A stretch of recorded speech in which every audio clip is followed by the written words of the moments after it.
She was a queen, but never crowned. Sophia Dorothea, wife of the future King George I, lived a life of silence. Her crime? Falling in love. After her affair with Count Königsmark was discovered, Sophia was banished not to exile, but to a prison castle in Germany. For over 30 years, she was locked away, her name forbidden in court, her story erased from history books. Rumors whispered of secret messages scratched into the stone and of ghostly cries heard from her tower window. She died alone, never reunited with her children, one of whom became King George II of Britain. A queen erased, her legacy silenced, but never forgotten. In 1783, a baby was born into the royal household, and just as quickly, buried in secrecy. Rumored to be the illegitimate child of the future King George IV and Catholic widow Maria Fitzherbert, this infant prince's birth was covered up to avoid scandal. No name, no royal record, just a cryptic burial in an unmarked grave. Some historians believe his existence was the reason George fought so hard for his right to marry Maria. Today, no official documents confirm this child, but scattered letters and court whispers suggest a cover-up that spanned generations. A royal life snuffed out before it even began. Queen Charlotte, wife of King George III, is often depicted in powdered wigs and porcelain portraits. But beneath the paint lies a historical debate. Was she Britain's first black queen? Scholars have pointed to her ancestry tracing back to a Moorish noblewoman from Portugal and 18th-century descriptions of her African features and dark complexion. Artists later whitened her image, literally painting history to fit a different narrative. Today, DNA research and reevaluation of old documents are reigniting the conversation. Did Britain once have a queen of African descent hidden behind oil and brushstroke? Windsor Castle may house royalty, but some say it also shelters spirits. For centuries, guards and staff have whispered about the ghost of King Henry VIII. Heavy footsteps echo in the cloisters, doors slam in the dead of night, and a shadowy figure has been seen pacing near the Dean's Cloister, dragging an invisible leg, as Henry did in his final years. One chambermaid quit on the spot after seeing a bearded man in Tudor armor vanish before her eyes. Whether superstition or something stranger, Windsor's ancient stones remember everything, even the dead who still walk its halls.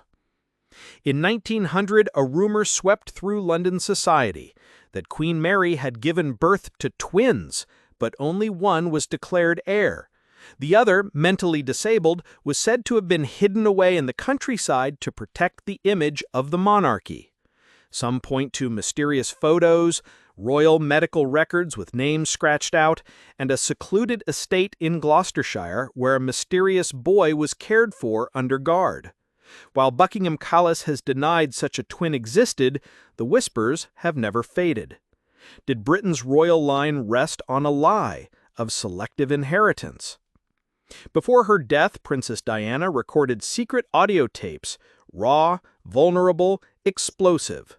In them she spoke of betrayal, mental anguish, and her deep isolation within the royal family. Hidden in the care of close friends and a trusted journalist, the tapes remained buried until years after her passing. When revealed, they shook the monarchy. Diana spoke of being a problem they couldn't control and feared for her safety. Was her fatal crash an accident or something more sinister?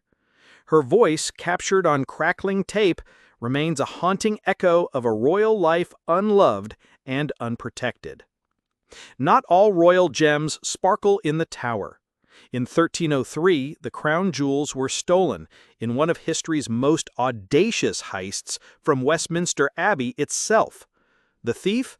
A wool merchant named Richard of Pudlicott, who tunneled into the treasury and vanished with crowns, scepters, and gold.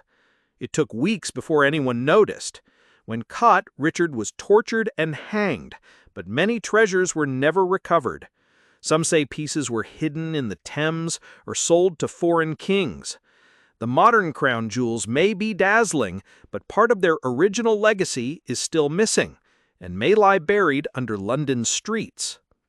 In 1800, a man stepped into the royal box at the Theatre Royal Drury Lane and fired a pistol at King George III. The shot missed, but the message was clear. His name was James Hadfield, a former soldier with a head wound and visions of divine destiny.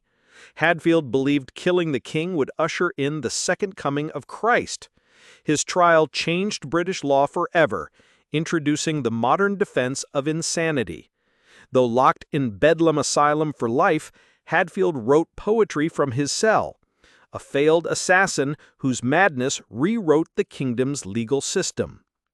Wallace Simpson, twice divorced American socialite, and the love for whom Edward VIII gave up the throne, died in 1986. But her funeral was not like a royal's. Held in near silence, without grandeur, she was buried next to Edward at Frogmore. Their tomb bears no royal titles, no fanfare. The family never forgave her, and to this day, many royals avoid even mentioning her name. Yet in that quiet grave lies the woman who brought the monarchy to its knees and showed the world that love could shake an empire more than any war. He was a king at 12 and vanished by 13. Edward V, one of the infamous princes in the Tower, was locked away in the Tower of London by his uncle, Richard III. One night in 1483, the two young princes disappeared. Bones, discovered centuries later, believed to be theirs, were buried without confirmation. Did Richard murder them to claim the throne, or were they smuggled away and raised in secret? The truth remains buried, but their ghostly legend haunts England's crown. A child king erased, his crown stolen by blood and shadow.